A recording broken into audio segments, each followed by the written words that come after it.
हमारा आज का विषय है दानियल नबी की भविष्यवाणी। मत्ती रचित सुसमाचार उसके 24 अध्याय के 15 पद में प्रभु ने हमें इशारा किया है कि इस महान नबी की भविष्यवाणी अंत के दिनों की समझ देने के लिए हमारी सहायक होगी। तो आज की इस वीडियो में हम पुनः इन भविष्यवाणियों की गंभीरता को समझने का प्रयास करें, क्योंकि प्रभु ने स्पष्ट कहा है, जो भी इस भविष्यवाणी की पुस्तक को पढ़ेगा वही आसानी से अंत के दिनों को समझने पाएगा। तो दोस्तों, प्रकाशित वाक्य के भेदों को समझने के लिए इन भविष्यवाणियों को समझना अत्यंत आवश्यक है। प्रकाशित वाक्य की पुस्तक 5 अध्याय 12 पद। और वे ऊंचे शब्द से कहते थे, वध किया हुआ मेमना ही सामर्थ्य और धन और ज्ञान और शक्ति और आदर और महिमा और धन्यवाद के योग्य है। दोस्तों, इस पद में लिखे वचन के अनुसार यूहन्ना जी देख रहे हैं परमेश्वर पिता के सिंहासन, चारों प्राणी और सभी प्राचीनों के चारों ओर लाखों करोड़ों स्वर्गदूत उपस्थित होकर तेज व स्पष्ट आवाज में प्रभु यीशु मसीह की आराधना उपासना करने लगे। ऊंची आवाज में वे प्रभु की महिमा व ऐश्वर्य का गुणगान कर रहे हैं। हम सबों ने पिछले भाग में जाना था कि जैसे ही समय पूरा हुआ, स्वर्ग में आनंद का वातावरण व्याप्त हो गया। प्रभु के दास दानियल को मिला दर्शन ज्यों ही पूरा हुआ, स्वर्ग की सभी शक्तियों को अंतिम न्याय का आभास होने लगा। अब आज के अध्ययन में हम प्रकाशन नंबर 55 के अध्ययन को आगे बढ़ाने वाले हैं। यदि आपने इस भाग को नहीं देखा तो लिंक आप डिस्क्रिप्शन बॉक्स में पा सकते हैं। उस वीडियो को अवश्य देखें और दोस्तों, हमारे सहयोग के लिए चैनल को सब्सक्राइब अवश्य करें, लाइक व शेयर करके इस अद्भुत ज्ञान को फैलाने में हमारे सहायक बने। तो आइए प्रार्थना के साथ हम आज का अध्ययन प्रारंभ करें। धन्यवाद सर्वशक्तिमान प्रभु परमेश्वर, हम आपका धन्यवाद करते हैं कि आज फिर आप अपने महान दास दानियल जी की भविष्यवाणी का गहरा भेद हमें समझाने वाले हैं। तो पिता, हमें बोलने की, सुनने वालों को समझने की सामर्थ्य दे, क्योंकि प्रभु तो हमारी प्रार्थनाओं को सुनता है। हम आपका धन्यवाद करते हैं, प्रार्थना मसीह यीशु के नाम से मांगते हैं, आमीन।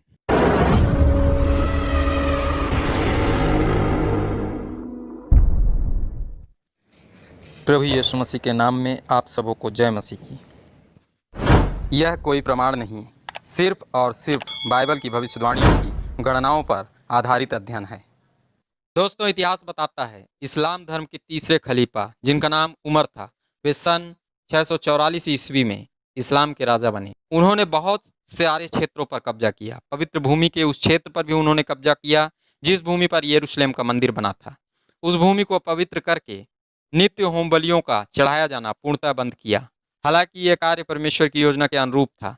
7वीं सदी के इतिहास में हम इस बात का अध्ययन कर चुके हैं।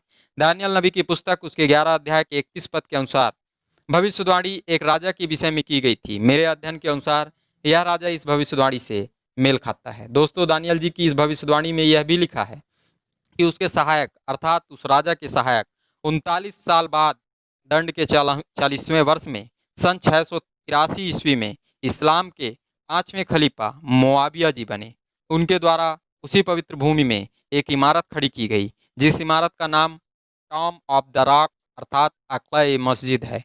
जैसी भविष्यवाणी दानियल जी ने की थी, सन 683 ईस्वी में वह वस्तु खड़ी हो गई। जिस वस्तु को उस स्थान पर खड़ा किया जाना परमेश्वर को पसंद ही नहीं था। मनुष्यों के इस कार्य को प्रभु ने न सिर्फ दानियल जी के द्वारा घृणित कहा, पर स्वयं प्रभु यीशु मसीह ने भी इस वस्तु को मत्ती रचित सुसमाचार उसके 24 अध्याय के 15 पद में घृणित कहा। प्रभु ने कहा, जब तुम इस कार्य को होता हुआ देखो, तब दानियल नबी की पुस्तक पढ़कर अंत के दिनों को अच्छे से समझ लेना। दानियल नबी की पुस्तक उसके 12 अध्याय के 11 पद में लिखा है, यह कार्य पूरा होने के 1290 दिन बाद अर्थात जब से यह कार्य शुरू होगा, इस मस्जिद का निर्माण कार्य सन 683 ईस्वी में प्रारंभ हुआ। अब 1290 दिन को हम 1290 वर्ष मानकर 683 से जोड़ते हैं तो बनता है 1973 अर्थात 1973 ईस्वी। दोस्तों, इसी सन में इजराइल ने अरब से युद्ध करके इजराइल को पूरी तरह अपने नियंत्रण में ले लिया। अर्थात इतिहास बताता है कि जो भविष्यवाणी दानियल जी के द्वारा की गई थी वो पूरी तरह समय अनुसार पूर्ण हुई। दानियल नबी की पुस्तक उसके 12 अध्याय के 12 पद में लिखा है, धन्य है वे जो 1335 दिनों तक धीरज के साथ ठहरे रहें। अर्थात 683 में 1335 दिनों को जोड़ दिया जाए तो जवाब मिलता है 2018। अर्थात इस भविष्यवाणी के अनुसार भी दानियल जी बता रहे हैं कि जो 2018 तक धीरज के साथ ठहरा रहेगा, उसे 2019 में आने वाले अंत के दिनों में शांति प्राप्त होगी। इन सारी भविष्यवाणियों का अनुमान कई विशेषज्ञों ने भी लगाया था। संभवतः 2018 प्रभु यीशु मसीह के दूसरे आगमन का समय होगा, यह उनके द्वारा बताया गया था। पर दोस्तों, 2018 तो बीत गया। इसलिए मुझे आभास हुआ कि मुझे जो प्रकाशन मिला है अब उस प्रकाशन को सबों तक पहुंचाना आवश्यक है। मेरे और उनके प्रकाशनों में सिर्फ इतनी ही भिन्नता है कि वे 2018 को प्रभु यीशु मसीह के आगमन का वर्ष मान रहे थे और मैं 2018 को अनुग्रह का अंतिम वर्ष मान रहा था, जो कि अब मेरे साथ आपको भी सही लगेगा, क्योंकि 2018 बीतने के बाद ही 2019 से अंत की विपत्तियां प्रारंभ हुई हैं। 2019 में कौन कौन सी विपत्तियां प्रारंभ हुई, इन प्रमाणों को मैं आप सबों को अगले अध्याय में से बताना प्रारंभ करूंगा। सो दोस्तों, आप हमारे साथ अवश्य जुड़ें, अपने मित्रों को भी वीडियो शेयर करके हमारे साथ जोड़ें, क्योंकि आने वाले दिनों में हम 2019 से आरंभ होने वाले अंत के दिनों का प्रारंभ जानने वाले हैं कि खुदाबंद यीशु मसीह के आने का समय अत्यंत करीब है। अब हमें किन तैयारियों को कर स्वयं के आत्मिक वातावरण को, स्वयं के आत्मिक जीवन को और दृढ़ता और गर्मजोशी के साथ प्रभु यीशु मसीह की महिमा के लिए खड़ा करना है। प्रकाशित वाक्य की पुस्तक की इस प्रकाशन से पवित्र आत्मा हमें लाखों करोड़ों स्वर्गदूतों का शब्द सुना रहा है।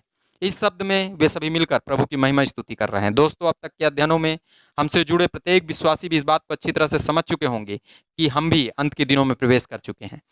भविष्यवाणियां अक्षरश पूरी हो चुकी हैं। अब हमें भी अपने अंदर छुपे लोभ लालच रूपी शैतान को स्वयं से दूर करके प्रभु यीशु की महिमा स्तुति ऊंचे शब्द से करना होगा, ऊंची आवाज से उसकी महिमा का स्वर पुकारना होगा। दोस्तों, आज के अध्ययन से जो शिक्षा मिली, उस शिक्षा के पद को हम सदैव स्मरण रखें। यह पद लूका रचित सुसमाचार उसके 12 अध्याय के 20 पद में पाया जाता है, जो कि मैं आप सबों के लिए धर्मशास्त्र बाइबल से पढ़ लूंगा।